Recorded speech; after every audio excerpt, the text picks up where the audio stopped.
La Tecnologería, con Pablo Trinidad y Fran Blanco.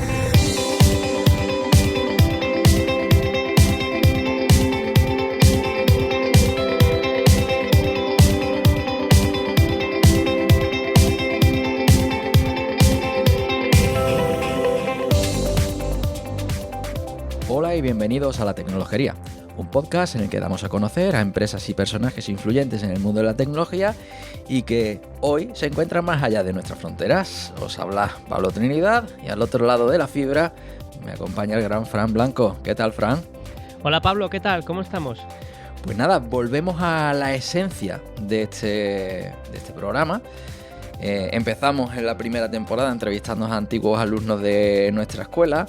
Y bueno, hemos ido abriendo el abanico, entrevistando a muchas otras personas, pero ahora volvemos a los orígenes. Eso está muy chulo. Me estoy dando cuenta que, por cierto, es una temporada binaria y tal, no... Eso es. Seguimos ahí con los orígenes, como tú dices. Y oye, yo creo que los oyentes todavía no saben nada, pero lo van a descubrir y yo creo que va a ser muy, muy, muy interesante. Sí. Además, este programa bien habría podido caer en RAN, el otro programa hermano que tenemos sobre desarrollo de videojuegos, ¿no? Así que bueno, yo creo que va a ser una historia interesante y aquí ponemos a Jesús, a nuestro invitado, en un compromiso. Así que vamos al lío, ¿no? Venga, vamos a ello.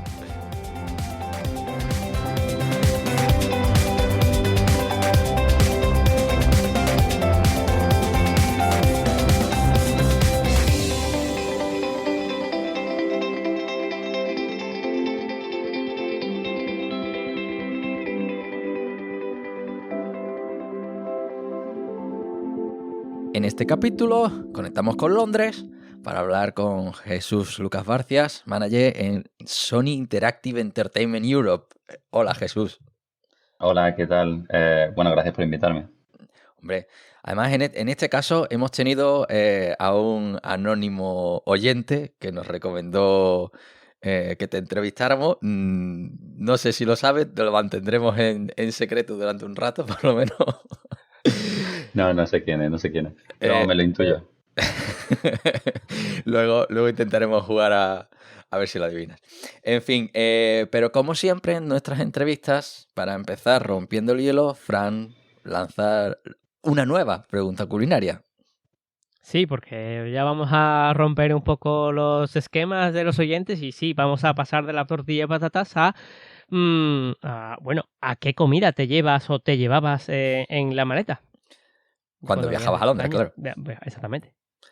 Pues lo que me traía siempre era Colacao. Llevo 13 años en Londres y llevo 13 años tomando Colacao. O sea, yo el Colacao no lo voy a dejar nunca.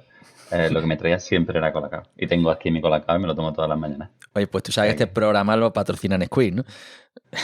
Pues nada, hasta luego. No, pues no eres el primero que nos dice esto. Además, yo creo que... Ay, no recuerdo, pero esto del Colacao ya lo hemos escuchado antes, ¿no? Sobre todo los americanos, ¿no? Los que van a San Francisco y tal, se llevan las cajas de 5 kilos de Colacao. No es la primera vez que nos lo cuentan, ¿eh? Sí, lo tienen como oro en paño.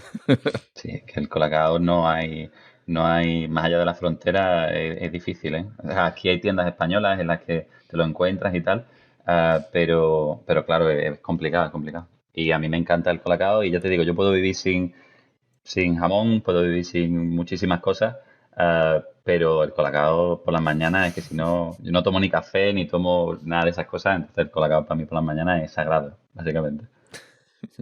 Bien. Haces bien. Bueno, pues yo creo que podemos... yo creo que la pregunta que se van a hacer todos los oyentes, Jesús, oye, ¿a qué se dedica un manager en Sony Interactive? Bueno, pues lo primero quizás suena menos Sony Interactive Entertainment. Básicamente yo durante la entrevista voy a decir PlayStation, porque lo que hago es en la Play, o sea, yo trabajo en la Play. Te la agradecemos, yo creo, por sobre todo Sí, cada vez que sí. lo nombremos. Sí, ¿y qué hace un manager? Pues mira, hay diferentes tipos de manager dentro de una empresa tan grande como Sony PlayStation, ¿no?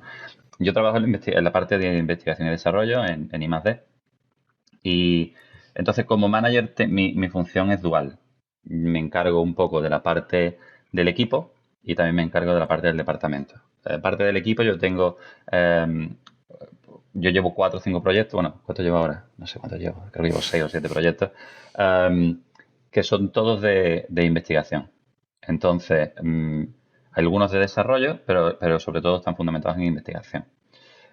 Ahí que me encargo, pues me encargo bueno, de primero hablar con los stakeholders o con no sé cómo se dice stakeholder en español, Sí, pero bueno, participantes.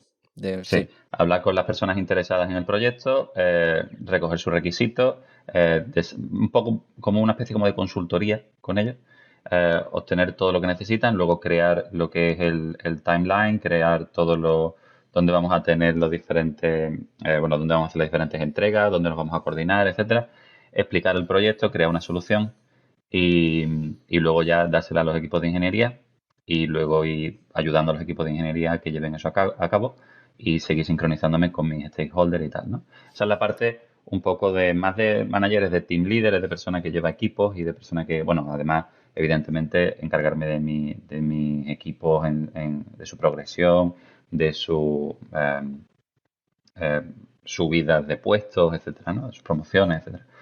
Y luego está la parte más manager de departamento y de empresa, en la que me encargo de, con el resto de managers, coordinar dónde va a ir nuestra misión, dónde va a ir nuestra misión y nuestros valores, asegurarnos que se cumplen, asegurarnos que llevan un, un foco entre todo homogéneo, que no hay gente que está haciendo duplicidades, que todo lo que hacemos está basado en los core. Es que tengo que traducir cosas del inglés y me está No. gozando mucho. Tú, tú no te preocupes, que ya digamos Sí. empezamos en la primera temporada, cada vez que decíamos una palabrota en inglés, la traducíamos. Ya, hombre, el oyente medio ya lo básico lo entiende. Si vemos Vale, algo vale. así raro, no te preocupes que salimos aquí con el Vale, traductor entonces, simultáneo. básicamente tenemos unos core values y entonces pues tenemos que asegurarnos también de que los core values se cumplen y de que las tecnologías que queremos mirar se cumplen. Eso a nivel de departamento, ¿no? Y organiza diferentes cosas, charlas y organiza diferentes cosas. Y luego a nivel de empresa, pues sí, yo tengo la tarea también de asegurarme de que me coordino con el resto de la empresa, tanto en PlayStation como en Sony, lo que incluye las cámaras, incluye todo eso, ¿no? Una tarea de coordinación y una tarea de asegurarme de que, bueno, nuestro trabajo se ve y de que estamos en el mundo, porque muchas veces los departamentos de investigación y desarrollo se tienden a cerrarse al mundo y a centrarse solamente en una serie de cosas que ellos piensan que son las mejores. Y a mí eso no me gusta nada, entonces a mí me gusta romper el huevo y hacer que todo el mundo se conecte con todo el mundo. Entonces mi tarea básicamente es eso, es dual en ese sentido. Mm. Genial, Bueno. y lo grande es que todavía te da la vida para todo eso. Sí, y tengo 2 niñas, o sea Sí. que hago lo que puedo. Normal que necesite un colacao por la mañana, si no es que eso no hay quien lo mueva.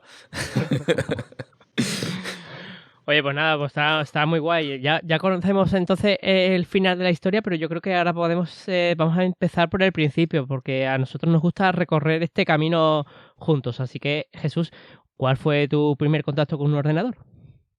Primer contacto con un ordenador es difícil, ¿eh? Porque mira, el primer ordenador que tuve fue un 486 en el año 91 creo que fue. Yo soy del 85, todavía no tenía 6 años cuando me entró en mi casa. Pero ya había tocado ordenadores porque ya el 386 lo tenía mi tío y había tocado ordenadores, los Astra que tenían también mis familiares. Entonces, mi primer contacto con un ordenador, yo creo que básicamente, si no nací con un ordenador, pues más o menos fue poco después, ¿sabes? Conseguí mi 486 y a mí me gusta muchísimo trastear. O sea, me gustaba muchísimo. Tenía todas las instrucciones, todas las líneas de comando apuntadas en un papelito y me encargaba de trastear el 486 arriba y abajo. Me acuerdo cuando yo era mucho de DOS y de WordPerfect y de todo el rollo. Y cuando llegó el Windows 3.11 para trabajo en grupo, aquello fue para mí, o sea, el mejor Windows que yo he tenido en mi vida. O sea, aquello era maravilloso. Maravilloso, o sea, un entorno visual de esas características era fantástico. Me dedicaba mucho a jugar, me dedicaba mucho, ya os digo, tenía 5 o 6 años, pero es que me encantaba el ordenador. O sea, es que estaba todo el día allí aprendiendo, Mi padre trabajaba en cosas bueno, trabajaba como de administrativo, tenía ordenadores, tenía compañeros que sabían un poco de informática y siempre me traía apuntado en papel líneas de comando, cosillas y tal, y yo siempre las probaba en el ordenador y esas cosas me gustaban mucho, mucho, mucho. Así que de siempre, o sea, mi primer ordenador yo creo que eso, lo primero que tuve fue un 486. Bien, entonces, digamos que ese salto a estudiar ingeniería informática pues fue natural o hubo El, alguna el- duda. es que además, mira, yo en el instituto, bueno, en la primaria en el instituto, como me gustaba tanto trastear, me dio, no sé si de qué decir esto, pero bueno, me dio muchas veces por la parte del hacking. Entonces yo hacía mucho tema de averiguar cómo funcionaban las tripas de las cosas. Recuerdo que incluso, no sé si fueron 14 años o algo así, aprendí cómo hackear el Pokémon y, y conseguir todos los Pokémon y además transferirme los Pokémon entre partidas y modificar los archivos de guardado. Y claro, cuando yo se lo enseñaba a mis amigos me decían, ¿pero cómo has conseguido a Mew? Y yo decía, tengo a Mew en nivel 100. O sea, me encantaba trastear y me encantaban esas cosas, ¿no? Y me apunté a un curso de informática creo que fue en cuarto de la ESO. Me apunté a un curso de informática donde me enseñaron código binario, donde me enseñaron algunas cosillas así un poco, la verdad es que es algo hardcore, un poquito programada y tal. Y la verdad es que hacía las tareas que me decían y nos poníamos a jugar porque era una hora la clase de informática y hacía todas las tareas en como 20 minutos y los otros 40 nos instalábamos normalmente el Pokémon que lo traíamos en disque y nos poníamos a jugar en plan LAN, la gente junta allí y tal. Entonces, el salto a informática realmente no fue tan claro porque a mí me gustaban también mucho las matemáticas. Y la verdad es que en el instituto, está mal que lo diga, pero estudié cero. O sea, yo en el instituto no estudiaba. Y siempre me gustaba ayudar a la gente. Entonces yo aprendía las cosas, estaba en la clase, la escuchaba, la aprendía y luego pues quedaba con mis amigos y pues no sé, les explicaba, les estaba en la clase a lo mejor, les explicaba algunas cosillas, quedábamos en los recreos, explicaba algunas cosillas en los recreos y tal. En segundo de bachillerato, una profesora que tuve muy buena de matemáticas, incluso me llegaba a preguntar qué problemas ponían los exámenes. ¿Qué problemas crees tú que debería poner los exámenes? Y le decía, pues este problema creo que está difícil, un problema de este tipo y tal. Y alguna que otra vez incluso yo llegué a corregir exámenes. O sea, yo era alumno, yo hacía el examen, pero la profesora me decía, Jesús, revisa todo el examen y me dices tú qué piensas. Yo decía, mira, pues este examen aquí se ha equivocado, aquí se ha equivocado. Entonces yo iba a tirar por matemáticas. Pero a la hora de rellenar el formulario en mi instituto, dije, bueno, vamos a ver, me gustan las matemáticas mucho, pero la verdad es que no tienen mucha aplicación. Así que dije, mira, la informática también me gusta, voy a entrar primero en informática, pero no quería 5 años. Entonces dije, mira, pongo primero informática de sistemas, que son 3 años, luego pongo matemáticas, que son 5 años, y luego pongo informática superior, que son 5 años, y a ver qué pasa, ¿sabes? Entré al final en informática de sistemas y luego al final acabé haciendo la superior. O sea que al final hice la primera opción y la tercera opción, pero nunca hice la segunda opción, que eran las matemáticas. Y así fue realmente como entré en informática. Sí, es que además los matemáticos tienen toda una red de contactos, eso de la sociedad Tales, están todo el día organizando olimpiadas, concursos de otoño, Stalmat, no sé cuánto. Tienen una churrería hecha para que la gente acabe en matemáticas. Y ahora que se están intentando apoderar el Big Data y todo lo relacionado con eso, están bastante fuertes, ¿no? Para mí esto es como lo de los masones, tío. Es una sociedad secreta que tienen ahí, ¿no? Pseudo Sí, yo, secreta. yo tengo muy buenos amigos matemáticos y la verdad es verdad que los matemáticos ¿verdad? A mí me gustan mucho las matemáticas y Hmm. respeto mucho la profesión, pero también me llamaba mucho la atención del hardware, me llamaba mucho la atención esas cosillas que a lo mejor son más prácticas, ¿no? Y por eso también puedo decidir la informática. Pero vamos, que fue como prácticamente toda mi vida voy a dar el salto, me tiro y a ver qué pasa. Y si no me gusta, me cambio y tampoco es el fin del mundo. Eso es un mensaje que bueno, no sé, si alguien nos está escuchando del instituto y tal, que lo sepa. O sea, ninguna decisión que tome es irreversible en estos sentidos. Si te Sí. equivocas en algo o no te gusta, pues te das la vuelta y no pasa nada, ¿sabes? Así que nada. Así fue. Sí, yo así tengo incluso en mi entorno familiar casos que consideraron un drama el que se equivocara eligiendo una carrera, ¿no? Que entras y no te gusta. Tú dices, hombre, mejor perder un año a 4 y dedicarte tu vida a algo que no quieres, ¿no? Claro, Entonces, además aprendes también ese año, también has aprendido una serie de cosas claro. oye, que a lo mejor no hubieras aprendido de otra manera. Y al final, yo he conocido mucha gente que se cambió de carrera y cuando está trabajando, aplica ese conocimiento lateral que tiene en Mm, su trabajo y acaban sacando cosas muy chulas, sobre todo en investigación. Cuando hacemos cosas de investigación, tengo un compañero bueno, yo le llevé el doctorado y porque era un doctorado que era parte en la universidad y mm, parte en la empresa, se lo sí, llevé yo como supervisor y ahora es empleado, lo contraté yo, y él es psicólogo e ingeniero. mm. Y su parte de psicología es muy importante en nuestras investigaciones. Entonces, pues ese conocimiento lateral es súper importante.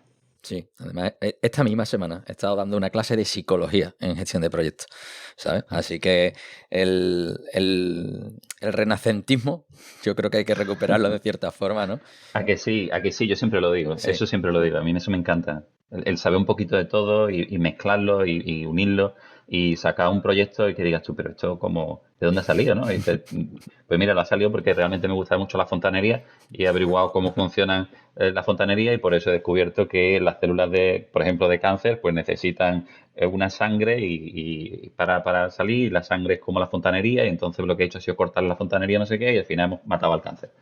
Y dices tú, ¿pero cómo has conseguido eso? Bueno, pues ese hombre ganó el premio Nobel de Medicina, no sé, fue en el 30 y pico. Y fue por eso. O sea que son cosas que son muy, muy llamativas, ¿no? Pero son así. Ujú. Muy guay. Oye, y ya que estamos hablando de esa multidisciplinaridad, de buscar el hacer otras cosas que no sean simplemente la enseñanza reglada, ¿no? Siempre preguntamos si a lo largo de la carrera hiciste otras cosas más o menos relacionadas con tus estudios que tú crees que te hayan ayudado a definirte profesionalmente y personalmente. Bueno, esta pregunta a lo mejor tiene un poco de truco porque quizás tú ya lo sabes la respuesta. Sí, hombre. Pero Además que LinkedIn ya te sopla algo y lo que yo sé, pues al final, hombre, pero el oyente no lo sabe. Así que, venga. exactamente.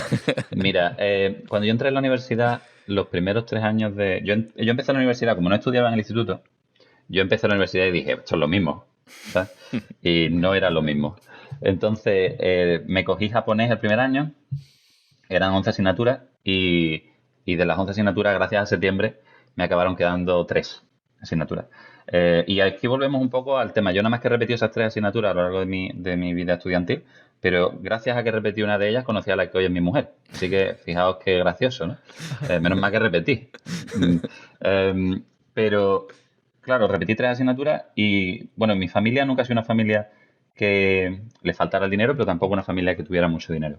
Y me acuerdo cuando me quedaron esas 3 asignaturas y hablé con mis padres, y mis padres me dijeron, bueno, no te preocupes, nosotros te volvemos a pagar las 3 asignaturas, ¿no? Y recuerdo estar duchándome y tener ese momento de inflexión, ese punto de inflexión de decir, no, no, no, mis padres no me pueden volver a pagar a mí esto, yo tengo que aprobarlo todo. Entonces, al año siguiente me cogí 3 asignaturas, iba a las 7:30 de la mañana, a las 7:15 de la mañana en la facultad, me volví a las 10, 11 de la noche, había veces que ni almorzaba, muchísimas veces que ni almorzaba, y lo único que hacía era estudiar, aprender, me encantaban las asignaturas, al principio me costaba mucho, pero luego me encantaba, me hacía los boletines de problemas 3, 4 veces, era algo que le enseñaba mucho a la gente, me sentaba con la gente y les explicaba las cosas que yo había aprendido, me iba a los profesores y les daba un por saco impresionante en tutoría diciéndole te has equivocado aquí, te has equivocado allí. Incluso, bueno, le llegué a poner un parte a un profesor porque, en fin, por otras historias. Pero yo era una persona muy activa en ese sentido y me saqué las 3 asignaturas y luego el tercer año de carrera me cogí las otras 13 que quedaban, incluyendo el proyecto de fin de carrera de sistema y acabé la carrera.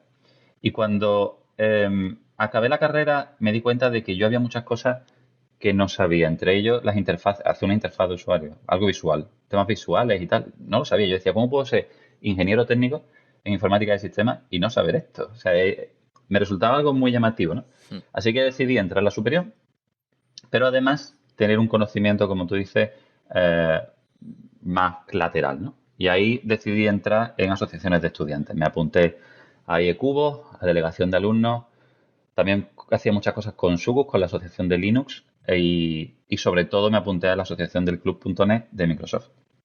Ahí entré como coordinador Y ahí me puse, no solamente estaba haciendo cuarto de carrera, sino que me impuse a mí mismo aprender muchísimo más fuera de lo que es fuera de la carrera.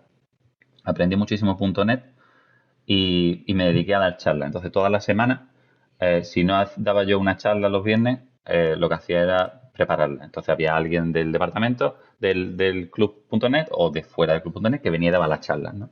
Ujú. Entonces, ahí pues coordinaba muchísimas charlas. Luego me interesó también hablar con Microsoft. Empezamos a hablar con Microsoft y Microsoft nos empezó a enviar, también teníamos un robot de Lego, teníamos consolas, muchos libros.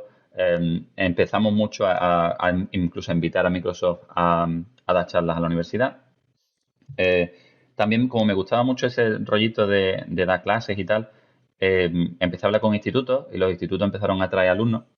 Y entonces yo le daba clase a los alumnos de programación de videojuegos, de hacking, sobre todo de páginas web y tal. Llamamos a Chema Alonso, que era amigo de algunos de los componentes del Club.net ya. Entonces Chema venía, nos explicaba cosillas, y yo lo coordinaba, yo lo preparaba con todo el tema con los profesores, con las aulas y todo eso. Entonces me moví muchísimo, muchísimo. Me invitaron incluso a la Imagine Cup en Madrid, Microsoft. Y fui al Imagine Cup y acabé dando una charla en el headquarter de Microsoft, sobre una tecnología que nosotros estábamos usando, que era nueva de Microsoft, y me invitaron. Y como estudiante, eso no sé si fue en cuarto de carrera o en quinto, acabé dando una charla allí. Eh, muchas historias. Me acuerdo que antes de terminar la carrera, entre coordinación y dar, ya había hecho más de 100 charlas.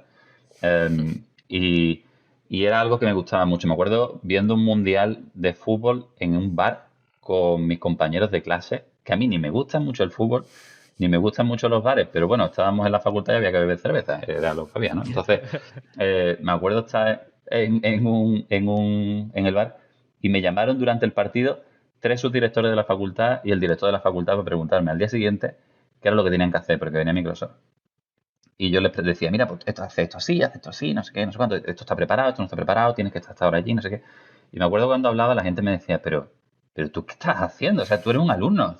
Y yo decía, pero no sé, nunca lo vi como algo muy diferente. Era simplemente el hecho bueno, no sé, estábamos haciendo algo bonito y lo estábamos haciendo entre todos, profesores, alumnos. Eso era algo que me gustaba. Los profesores venían a las charlas que dábamos y se sentaban allí y hacían preguntas y no pasaba nada. Porque en informática nunca lo sabes todo. Entonces, seas profesor o seas alumno, si hay alguna tecnología nueva y alguien la está explicando, bueno, pues tú escuchas y aprendes y no pasa nada. Y eso era algo que me gustaba muchísimo de él. Como parte de toda esa enseñanza extra que di, gané un premio en Microsoft que me dieron el MSP, Ujú. el Microsoft Student Partner, y en la universidad también me dieron alumno prominente o destacado, algo así. Y también gané una Xbox en un concurso o sea, la Xbox fue muy útil luego con Pablo, porque luego hicimos el proyecto de fin de carrera gracias a esa Xbox. Eso es. La gané. Y, y de ahí, pues, también, sí, fueron ese par de cosillas. Y luego, una cosa muy bonita es que en quinto de carrera fui el alumno que a las nuevas personas que empezaban en la universidad, fui el que le dio las charlas de iniciación. Mm. Me invitaron y me dijeron, oye, Jesús, puedes dar la charla de iniciación a los alumnos y tal. Y entonces di la charla y los alumnos de primero de carrera, varios de ellos se me acercaron y me dijeron, me he unido a informática gracias a ti, porque vine como alumno de instituto y gracias a ti me metiste el gusanillo de aprender a programar videojuegos y aprender programas, cosillas así. Así que estamos aquí gracias a ti. Y yo decía, qué gracioso, ¿no? Era algo que me llamaba mucho la atención y me gustaba mucho. Era como, joder, no sé, creo que te ha arruinado la vida, pero oye, es bonito. Eh, y, y nada, y entonces pues como proyecto fin de carrera en quinto ya, dije, mira, pues quería hacer una cosa un poco rara, porque yo quería hacer un proyecto, pero en dos departamentos. Quería hacerlo en el departamento de software y en el departamento de hardware. Que uno es el LSI y el otro, ya no me acuerdo si era el ATC o algo así. Sí, no me arquitectura y acuerdo. tecnología de computadores era uno y el nuestro de Eso es. lenguaje y sistemas informáticos, sí. Eso era. Y entonces, claro, yo dije, bueno, quiero hacer un proyecto de dos departamentos, multidepartamental. Y me dijeron, eso es imposible, eso no se puede hacer. Digo, hombre, déjame, que tengo una idea, que quiero montar, eso no se puede hacer. Entonces, hablé con mi novia entonces, hoy es de mi mujer, y le dije, mira, lo hacemos juntos. Tú oficialmente estás en un departamento y yo oficialmente estoy en otro departamento, pero los dos lo hacemos juntos. Y entonces ahí me salí con la mía. Y hicimos un RPG para la Xbox 360 usando XNA con Pablo. Ujú. Y también en el ATC hicimos una placa para poder conectar los mandos de la Wii a la Xbox 360. Entonces, hicimos esas cosillas y cuando terminé la carrera, pues me acerqué a mis contactos de Microsoft y les dije, oye, mira, me habéis dado el MSP, hemos dado charlas y Microsoft ha dado charlas, me escribís una carta de recomendación.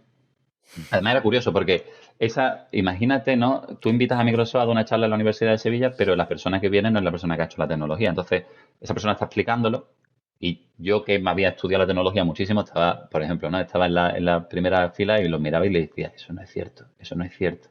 Y había veces que me decían, sube, anda, sube y lo explicas tú. Entonces yo acababa subiendo y explicando. Entonces tenía mucha familiaridad con esas personas, eran personas muy cercanas, nos escribíamos correos prácticamente todos los días.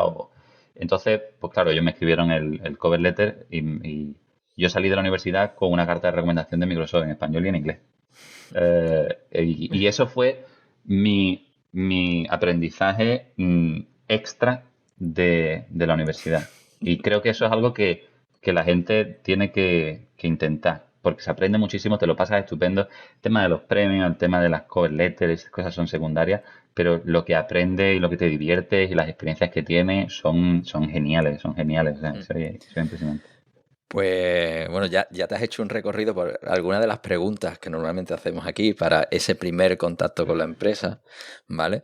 Y bueno, la verdad que has soltado ahí muchas cuestiones que son importantes, ¿no? Yo entre mis atribuciones actuales está el conseguir que se organicen saraos, ¿no? Es decir, que todas estas asociaciones que al final está llena de gente que es proactiva, que le gusta hacer cosas, que le gusta aprender, ¿no? Y aquí ya hemos tenido algunos que han pasado por estos micrófonos, como Miguel Ángel, Jorge Cantón, los hermanos Cantón, ¿no? Y Jorge que está ya como parte del programa de RAN, ¿no? Y bueno, al final se ve, yo ya que llevo muchos años en la universidad y tú ves a la gente joven con energía y dices, me lo voy a encontrar yo dentro de 10 años y vamos a tener una entrevista como la que tenemos hoy, ¿no? Entonces, sí que ese tipo de proactividad pues es algo que al final define a la gente que le va bien, ¿no? Porque las cosas te cogen trabajando, ¿no? Sí.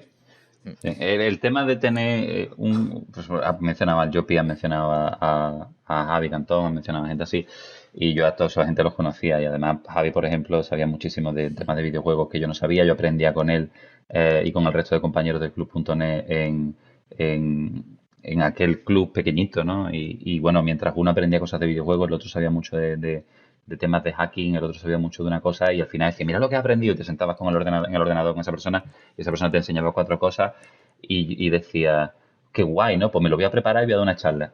Y era yo a lo mejor el que decía, no tengo ni idea de esto, pero me lo voy a preparar y así doy una charla y me lo preparaba para la charla. Así que al final todos aprendíamos un poco de todo y la verdad es que los compañeros que yo tuve en el club.net eran unos máquinas, o sea, eran unos máquinas, les doy un saludo a todos si me están escuchando, pero eran unos máquinas desde Javi, a Pablo, a Pedro, yo qué sé, eran unas personas excepcionales. Pues sí, además muchos de ellos que están ahora mismo en Plain Concepts también, así que bueno, nos ha sacado algunos nombres que son devs, que todavía no han pasado por aquí y acabarán pasando. En fin, bueno, entonces ya tienes esa carta de Microsoft y es raro que una empresa te haga una carta de recomendación y te dice, recomiendo a esta persona, pero no la contrata, ¿no? La cosa es que sí me dijeron, vamos a ver, la parte de academia de Microsoft sí estaba interesada, ¿vale? Pero yo no quería trabajar en la parte de academia de Microsoft, la verdad. Y también como yo tenía contactos con empresas en Sevilla, también me ofrecieron algún trabajillo de programador en Java en Sevilla y tal. Y también en la universidad una beca en Praga. Me ofrecieron una beca de 3 años en Praga de investigación. Pero aquí es otra vez donde das otra vez el salto, ¿no? Mi novia entonces había estado con 14 años en Inglaterra. A ella le gustaba mucho esto y ella quería venir aquí. Cuando ella terminara la carrera, que la terminó 4 o 5 meses después que yo, y yo no sabía inglés. Si os soy sincero, la última asignatura que yo aprobé, de las 13, bueno, del último año de quinto de carrera, que fue un año en el que realmente fui poco a clase, si os soy sincero, pero bueno, ya cogía la, cómo había que estudiar y cómo había que hacer las cosas, entonces quinto de carrera me lo tomé un poco más de otra manera. Pero la última asignatura que aprobé fue inglés 2. O sea, yo tenía aprobado hasta el proyecto fin de carrera y lo último que aprobé fue inglés 2. Era horrible, mi inglés era horrible. Y, y bueno, pues en aquellos momentos hice con Javi Cantón y con alguna gente del Club.net, me dijeron, oye, mira Jesús, hay un concurso de videojuegos que hace la Junta de Andalucía para hacer un videojuego relacionado con intentar que los niños no fumen. Entonces, bueno, vale, pues voy a intentar hacer un videojuego de ese tipo. Hicimos un videojuego, teníamos un mes, hicimos el videojuego, creo que quedamos tercero, segundo, tercero, algo así, ganamos un premio ahí poquillo. Y yo dije, mira, me voy a Londres, me voy a Londres solo y me busco la vida allí. Y al final le dije que no a todas aquellas cosillas y simplemente me vine para acá. Y aquí estoy. O sea, curiosamente me vine la víspera de Reyes, o sea, la noche del 5 de enero al 6 de enero. El vuelo era gratis, solamente tenías que pagar las tasas de aeropuerto, porque no había nadie. O sea, que estaba vacío, me era en Sevilla un 5 de enero por la noche, ¿no? El vuelo además se retrasó. Yo llegué al final a la casa en la que me iba a quedar, que era un piso que había alquilado. Llegué a las 4 o 5 de la mañana sin sábana. Y me desperté un 6 de enero por primera vez en un país desconocido y nada, y ya empecé mi periplo aquí. Y de eso hace ya pues 13 años.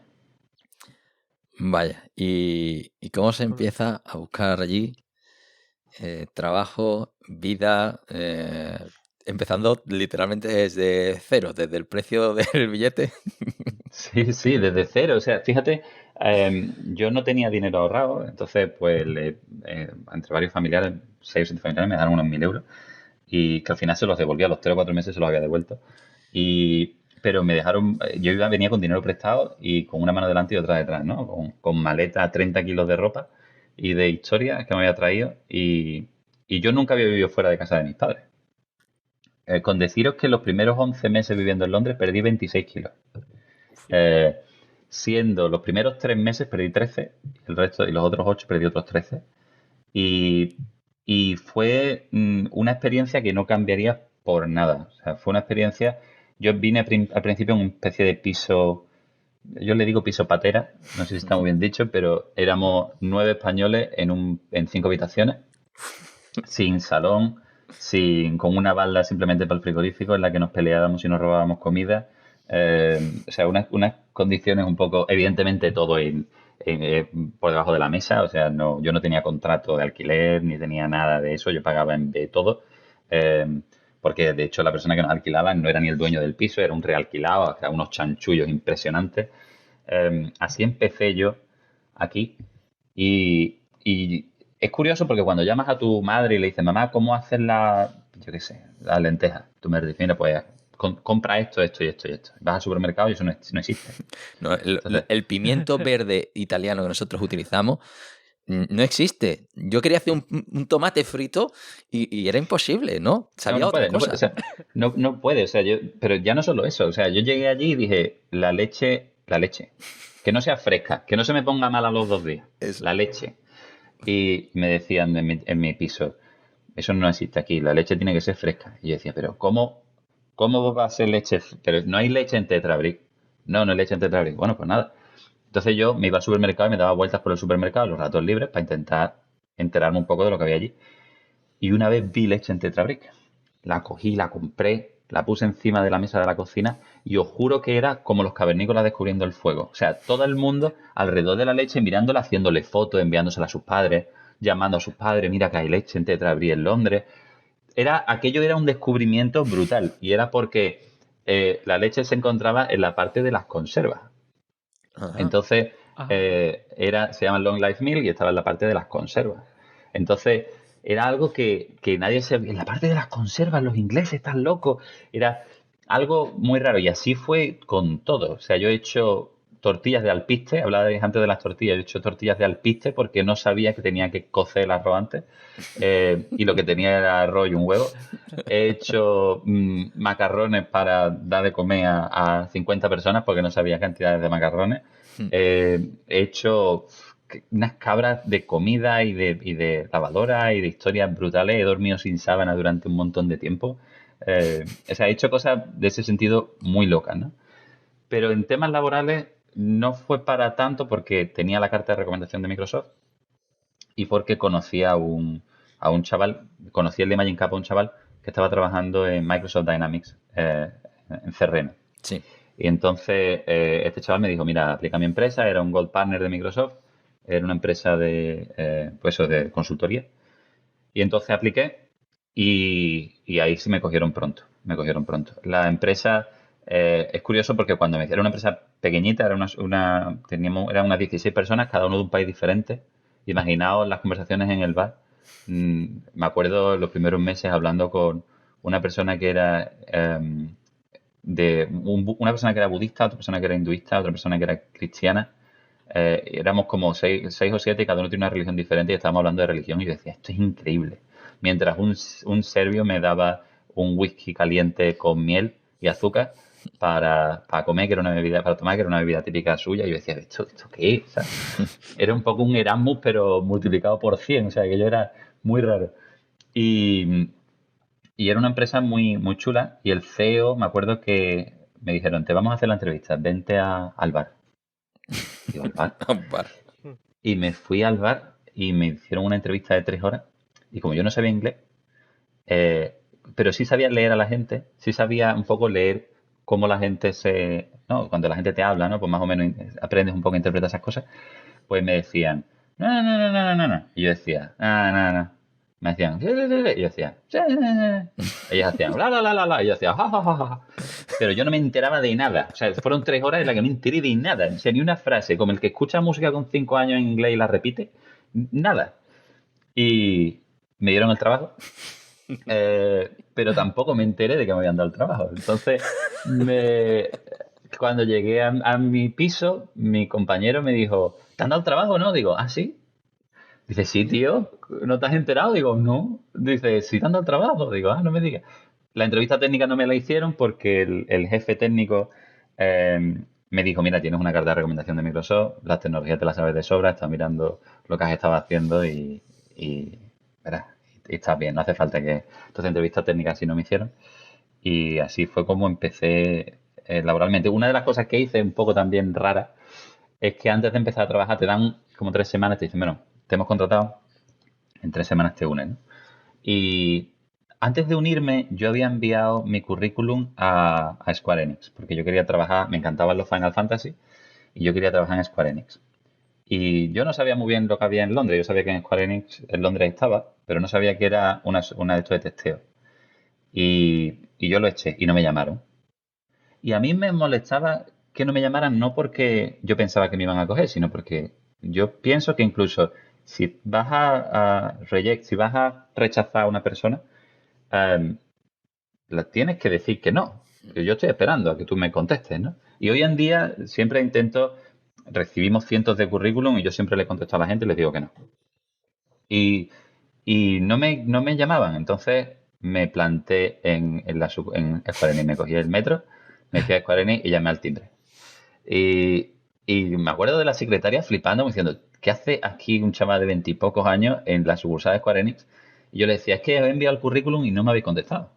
Y no me parece bien. Entonces me contestó, decime, ¿qué pasa? Y me decían, pero... Y ella me hablaba en inglés y yo le decía, no te entiendo, no entiendo el inglés.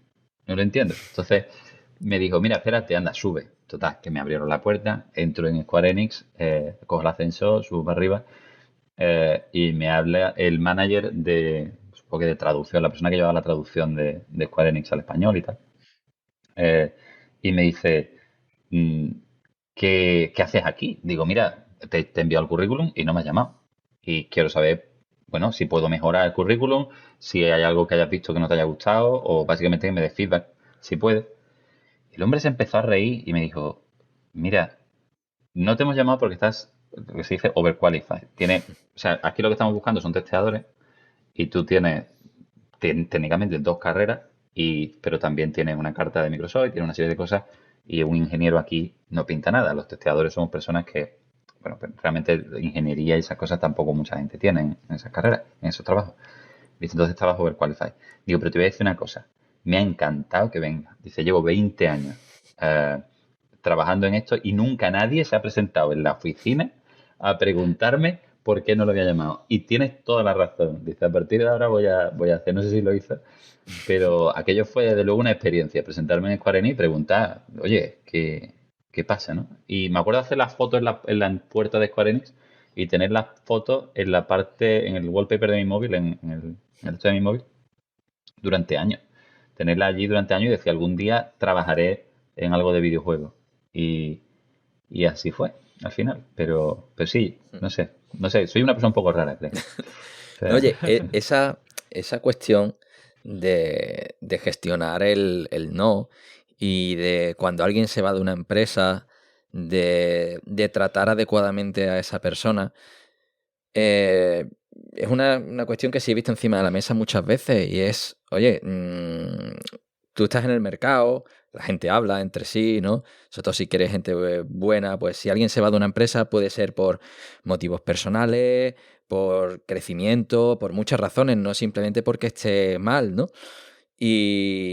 O eso, o si rechazas un puesto puede ser porque haya pasado por la puerta alguien muchísimo mejor y el siguiente puede ser tú, ¿no?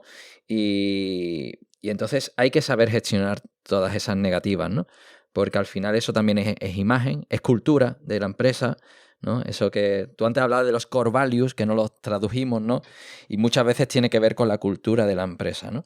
sí.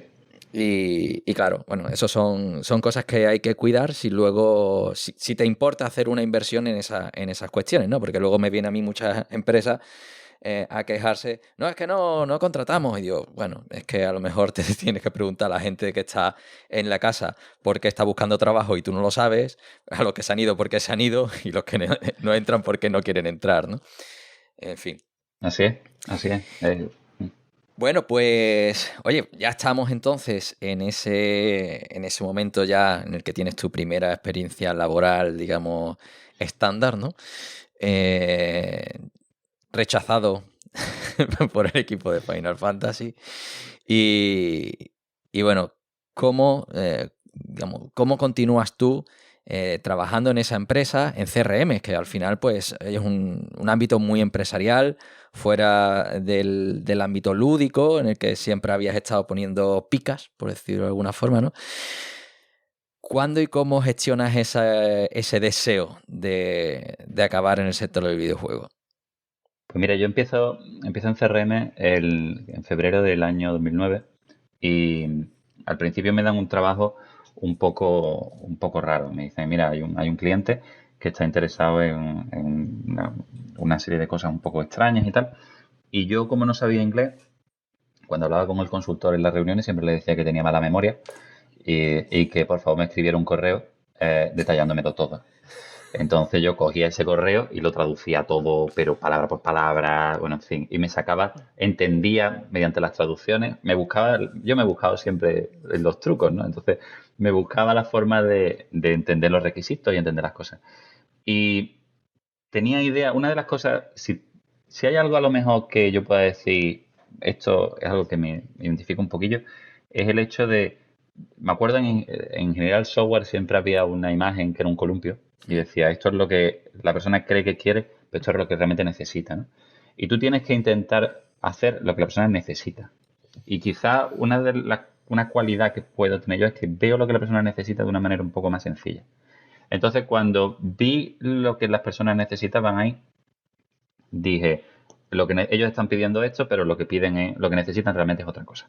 Hice lo que ellos necesitaban y, fue muy bien recibido por la empresa, muy, muy bien recibido por la empresa y bueno, creo que 10 años después o algo así todavía utilizaban la misma solución, exactamente la misma solución, porque les gustó muchísimo y de hecho les incrementó el volumen de negocio y tal. Y entonces a los 2 o 3 meses me dicen en mi empresa que me voy a trabajar con un cliente, que me van a enviar a una empresa que tiene nombre de, la típica empresa villana de las películas de 007, ¿vale? La empresa se llamaba Monicorp. Monicorp, bien. Monicorp, imagínate, ¿no? De 007, o sea, Monicorp no puede ser más malo que eso. Y me fui a trabajar a Monicorp, que eran mis clientes. Y, y allí, pues, la cosa al principio empezó dura porque, bueno, eran mis clientes, había un sector técnico que no le gustaba mucho que yo estuviera allí y tal, pero bueno, yo hacía mi trabajo, gustaba mucho mi trabajo, y al poco tiempo esas personas deciden irse de Monicorp y se queda básicamente la persona más senior en la parte técnica de CRM era yo. Entonces me hicieron jefe técnico del CRM de mi cliente. A esto yo llevaba trabajando un año y poco. Incluso el propio traje que yo llevaba, porque tenía que ir con traje, chaqueta y corbata a trabajar, me lo había pagado la empresa porque era algo, o sea, yo era un chaval de 20 y pocos años, o sea, y de repente pues estaba contratando gente, atendiendo a entrevistas de trabajo pues eso, contratar a gente y llevar a gente y ayudar a gente, y menos mal que estuve en el club.net y en la universidad haciendo esas cosas porque aquello yo llevaba trabajando menos de 2 años, ¿no? Entonces, la verdad es que en esos sectores se paga muchísimo, se, se aprende muchísima tecnología. Hacía muchísima tecnología y cuando tuve la oportunidad, pues cogí Monicorp y le di la vuelta. No me gustaban mucho los proyectos que se habían hecho, no me gustaba mucho cómo se habían hecho las cosas, había muchos errores, la gente no estaba muy contenta. Y como eran mis clientes, pues le di la vuelta. Y, y bueno, pues cambié. Me acuerdo como anécdota, tenían apagado el sistema de recibir correos electrónicos cada vez que había un fallo, una excepción en el código. Y cuando lo encendí, recibí 5.000 al día. Recibía 5.000 excepciones al día. Estuve en Monicorp casi un año y lo llegué a bajar a 15 al día. Entonces, y lo hacía en mis ratos libres, porque claro, arreglar excepciones era. Manejaba muchísimo soporte de proyectos que ya existían, mientras hacía proyectos yo y llevaba un equipo técnico, ¿no? Entonces, pues ahí aprendí muchísimo. Y, y cuando llegó un momento ya en el 2011 más o menos que la Monicorp quiso contratarme, porque bueno, ellos estaban gastando dinero y yo allí ya estaba un poco como llevaba ya un año y pico y tal, y me dijeron, mira, te queremos contratar. Yo dije que no. Y mi empresa Alpha People me dijo, bueno, Jesús, queremos enviarte a Latinoamérica para que abras una sucursal allí y formes a los equipos de ingeniería. Y yo dije que no. Y el día que murió Steve Jobs, el mismo día que murió Steve Jobs, abandoné Monicorp, abandoné Alpha People, me fui de mi empresa, dije adiós. Me dijeron, ¿por qué te vas? Me ofrecieron más dinero, me ofrecieron. Y le dije, no, no, me voy porque quiero probar en el mundo de los videojuegos. Y me voy a bajar el salario, me voy a bajar los galones. Creo que no tiene sentido que con 20 y pocos años esté llevando un equipo y tenga todo lo que tengo. Y, y la verdad es que puedo vivir con menos. Así que básicamente me bajo todo lo que me tenga que bajar y voy a intentar en el mundo de los videojuegos. Y eso lo hice gracias a mi mujer. O sea, porque una persona, yo sí, lo digo muchas veces, si no fuera por mi mujer yo viviría entre cartones en Sevilla. Y es así, o sea, es así 100%. Entonces ella me dijo, oye, no pasa nada. O sea, trabaja, cambias de sector, haces esas cosas y para adelante, ¿no? Y además, ahí influyó que hice una entrevista de trabajo en una empresa de videojuegos mientras estaba trabajando en Alpha People, en Monicorp, y en CRM. Y como el recruiter, la figura del recruiter, para el que no lo sepa, es básicamente una persona que trabaja contratando, o sea, uniendo a los que buscan trabajo y a las empresas que buscan personal, ¿no? El recruiter me dijo, mira, no te preocupes, esta entrevista solamente te quieren conocer y no tienes que prepararte nada. Y digo, ah, qué guay. Entonces, yo no me preparé nada, me cogí un tren, 2 horas de tren al sitio y cuando llegué me sentaron en un zulo, literalmente un zulo, con un ordenador y con un montón de servidores, hacía un calor brutal y me dijeron, tienes 2 horas para responder a las preguntas que hay en el ordenador. Preguntas de matemáticas, de física, arreglar código de videojuegos que no funcionan. Una locura. Yo llevaba 3 años, imaginaos, con Silverlight, WPF, WCF y historias del estilo, ¿no? Entonces, de repente, que me hables de vectores y me hables de planos y me hables de arreglar cosas de ese tipo y tal, yo decía, esto cómo era. Entonces, lo hice mal. Luego me cogieron 2 horas teóricas delante de una pizarra y también lo hice mal, la verdad. Entonces, curiosamente al final les acabé dando yo, cuando entré en Sony, a esas personas les acabé dando yo clases y charlas y eventos y tal, pero bueno, para que veáis. Pero en ese momento la verdad es que no conseguí el trabajo y me di cuenta de que necesitaba parar en mi trabajo si quería centrarme en una nueva carrera profesional. Y entonces, el día que murió Steve Jobs, lo dejé y eché solamente un currículum. Y fue a Sony. Fue el único currículum que eché. Y me llamaron, me dijeron, te vamos a hacer la entrevista en 2 semanas. Y yo no sabía C++, porque no, pues bueno, yo sabía .NET, sabía código manejado, lo que había Java, que había aprendido la carrera, pero yo no sabía C++. Entonces me cogí un libro de C++ y de nuevo, como tenía experiencia, desde las 7 de la mañana hasta las 10 de la noche, 2 semanas enteras, a porrillo con C++. A porrillo, pero a full con C++. Y me saqué el máster de C++ en 2 semanas. En 2 semanas. Fui a la entrevista de Sony y me dieron 40 preguntas y eran 30 minutos o 30 minutos para hacerlas. Y eran preguntas de desarrollo, ¿eh? Preguntas de arreglar código, preguntas de... O sea, que yo era imposible. Y en los 30 minutos contesté 20. Cuando me llegaron los que hoy en día son mis compañeros, me dijeron, ¿cómo te has sentido? Y le dije, mira, he contestado 20, las otras 20 te las puedo responder de forma teórica, del tirón, verbal. Me dijeron, ¿te ves capaz? Digo, sí. Y entonces contesté de forma verbal las otras 20 preguntas y les gustó mucho. Entonces me dijeron, bueno, nos ha gustado, vuélvete a tu casa y tal igual, ya te llamaremos.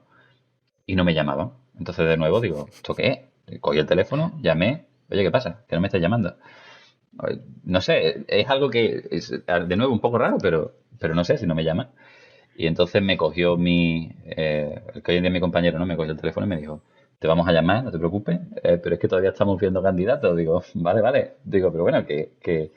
Entonces me llamaron y me ofrecieron un puesto, no de lo que yo pensaba, que era junior engineer, sino del siguiente paso, que era ingeniero. Había gustado mucho, habían contratado a un junior engineer en la posición que estaba, pero habían creado una posición nueva para mí. Y entonces entré como ingeniero en PlayStation el 4 de enero del 2009. Y desde entonces, pues aquí estoy, Tu regalo de Reyes, casi. mi regalo de Reyes. El que no tuviste el año anterior. Así fue. Bien, bien. Así que, ¿no? Oye, entonces, tú cuando entraste, realmente, ¿en qué parte estabas de todo esto de Sony? Porque después no empezarías en I+D desde el principio. Empecé en I+D, pero I+D también tenía soporte. Entonces, yo empecé un equipo de soporte y lo que tenía que hacer era, de nuevo, bueno, al principio, el primer mes, teníamos 3 meses de prueba. El primer mes me dijeron, mira, tú te vas a encargar del soporte. Entonces yo miraba código de empresas, Ubisoft, de Electronic Arts, de empresas incluso pequeñas, ¿no? Indie y tal. Y me decían, oye, mira, no me funciona esto, no me funciona aquello. Entonces yo lo miraba y les ayudaba. Era más que nada soporte técnico en ese sentido.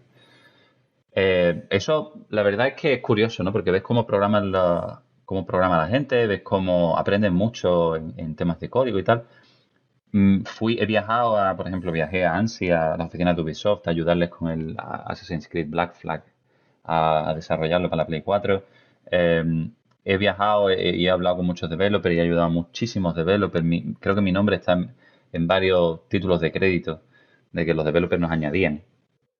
Y esa era la parte que hacía al principio, pero al mes de estar trabajando allí, ya te digo, eso lo estuve haciendo durante 4 o 5 años, pero al mes de estar allí me llamaron a una oficina y me dijeron, siéntate, me senté allí y me dijeron, mira, digo, me van a echar, esto es lo típico, me van a echar, ¿sabes? Me ha llamado el profesor y me ha llamado y me dice que me van a echar. Y me dijo, mira, has pasado la parte de prueba y queremos que trabajes en una cosa súper secreta en aquellos momentos, que era una nueva consola, que era la Play 4. Entonces queremos que trabajes como desarrollador de la SDK de la Play 4. Entonces me puse a desarrollar una SDK, que es la SDK que utiliza toda la parte de network de la Play 4. Entré como ingeniero Y mientras hacía ese proyecto y mientras hacía el soporte, como ingeniero también hacía otros proyectos. Proyectos de I+D. Por ejemplo, yo migré la SDK de la Play Vita a la NDK de Android. Fue una locura impresionante. Y bueno, y proyectos de I+D de ese estilo, mucho. Ayudamos a Minecraft con algunas cosillas. En fin, proyectos de I+D. Pero básicamente mi proyecto gordo era el de ingeniería como desarrollador de una de las SDK de la Play 4. Una SDK que yo solamente era el ingeniero, era uno de los ingenieros, éramos 6 7, y no era la persona que llevaba el proyecto. Y yo tenía muchos conflictos con esa persona porque no me gustaba la dirección que estaba tomando ni las decisiones que tomaba tanto de ingeniería como de business, esa persona. Entonces en el año 2016, 2015, 2016, Sony decide separar la parte de I+D y la parte de soporte. Y yo dejo de hacer soporte, pero mi jefe se decide quedar en soporte. Y hay un hueco para ser la persona que lleva la SDK de redes, ese componente de la SDK, en la Play 4. Además, en ese momento había pasado una cosa curiosa y es que PlayStation estaba migrando todas sus SDKs para utilizar unos nuevos tipos de IDs en la base de datos. Entonces teníamos que reescribir toda la SDK completa, nuestra librería completa. Entonces yo le dije a mi jefe, mira, él nos avisó con muy poco tiempo, con 3 meses de antelación solamente, y le dije, tú esto lo sabes desde hace un año, nos has avisado con 3 meses, digo, yo lo puedo hacer, pero tú no vas a picar una línea de código. O sea, esto lo vamos a hacer, me tienes que dejar a mí que lo haga. Entonces ahí me eché un poco el mundo al hombro. Te imaginabas una mujer embarazada en aquellos momentos, aquello era una locura.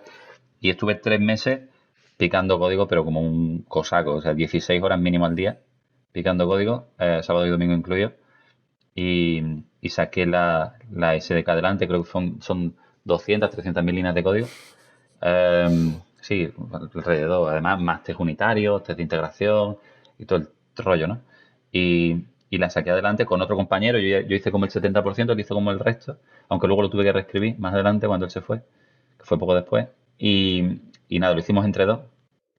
Y cuando mi jefe decidió irse a soporte, pues me hicieron a mí el jefe del equipo, contraté más gente y ya hice la librería. Y conseguí que la librería fuera, de hecho la librería la utilizaron la última vez que miré, lo utilizaban el 75% de los juegos de la Play 4.